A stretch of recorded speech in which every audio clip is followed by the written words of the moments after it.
my leadership style would be quite supportive and also transformational. I suppose that's what I would like to think my leadership style is anyway. So I'm very much about supporting people to achieve their goals and to see and understand their role in creating the change that we're trying to create.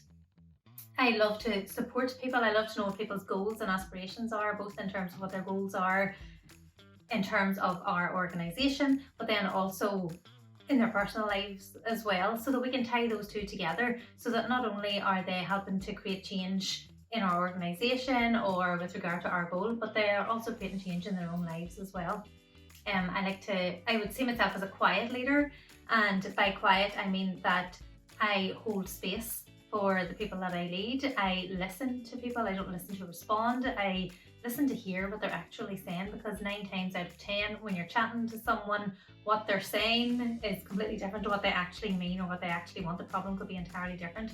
And so I like to think that that is a strength in my leadership style, is that I actually hold that space for people. I don't have to be the center of attention. I love making other people the center of attention, actually. I love to inspire other people to see and to understand their role in the bigger picture, and to really value themselves, because once they value themselves, then they're more likely to do those things that scare them and that put them off, so that they can create the change that they want.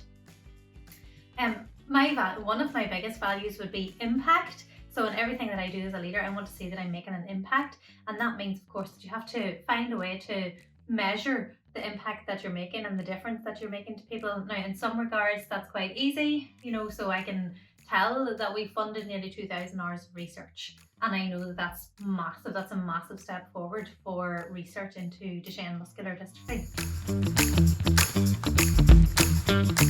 Other things are less easy to quantify. So I'm a peer support volunteer, which means that when a family is newly diagnosed, they'll be put in contact with me, and I will go out and talk to them. And most of the time I know that I've made an impact on that family. I know that I've created change. I can see it. Their body language is different when I arrive with them and when I leave. They're more upbeat. The language that they're using is different. So I know that I've created an impact, but it's a little bit harder to quantify that. But I think it's important as a leader to know within yourself that you've created an impact, and that's very important for me. And every day or before every task that I do, I'm always asking myself, what do I actually want the impact of this to be? And then I think that leads to me being more effective, because I know exactly what it is that I want to achieve every time I set out to do something. I know the change that I want to create.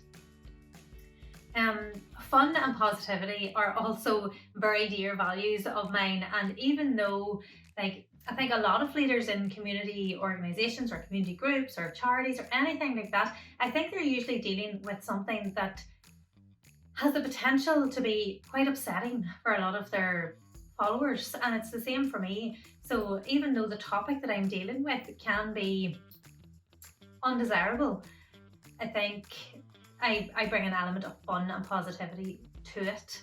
When I go to speak at events, and it's not all doom and gloom. I like to bring fun into it. I like to make it funny. I love to do fundraisers that are a little bit different. When I'm lobbying and campaigning, I don't like all the typical, the traditional ways of doing those things. I actually prefer to keep it much more fun and lighthearted. I don't show up in a suit and heels. That's just not the way that I show up to these things, okay? I show up as me, and I think when you show up as yourself as a leader, that you really inspire others then to be themselves in their leadership roles as well, because it's only when we're ourselves that we can actually make a real difference. Okay? When we're pretending to be someone else, all our energy is being spent on pretending to be who we're not, and that energy could be more effectively used in actually creating the impact that you want to create. Another thing as a leader that I like to do and that I see as a really positive leadership style is applying everything that I learn to all elements of my life.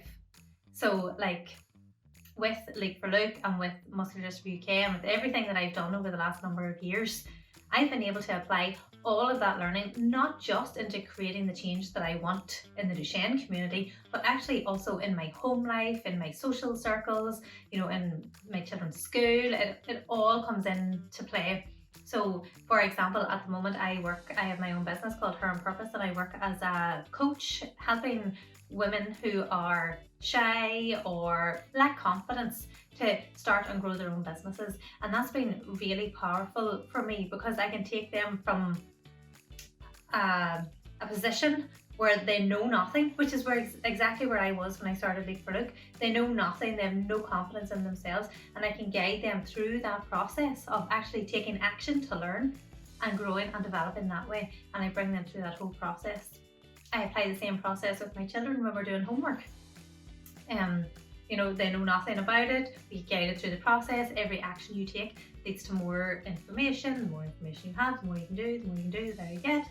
And so on, and the cycle continues. And I think it's very important as a leader to be able to do that, but also to help the people that you're leading to do that as well. So as they learn, they apply what they're learning to all areas of their life. And I think it's really important for a leader to be able to do that.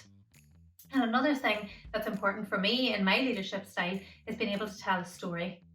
Stories create emotions, and people act based on emotion. Everything that we do from either love or fear. And as a leader, I want people to do more things from a position of love, and storytelling really helps me to do that. Okay, so I know there will be leaders and marketeers within community organisations who like to do things from a position of fear, and that's not at all where I come from. Yes, there are things to be afraid of with the condition that we're dealing with, but that's not where we come from a position of love. And I use storytelling, I think, quite effectively to be able to allow people into our world. So to enable people who, I'm dealing with a rare condition that people don't know anything about, and I bring them in from a position of love, because from that elevated emotion of love, they're more inclined to act in a way that will help us create the change that we want.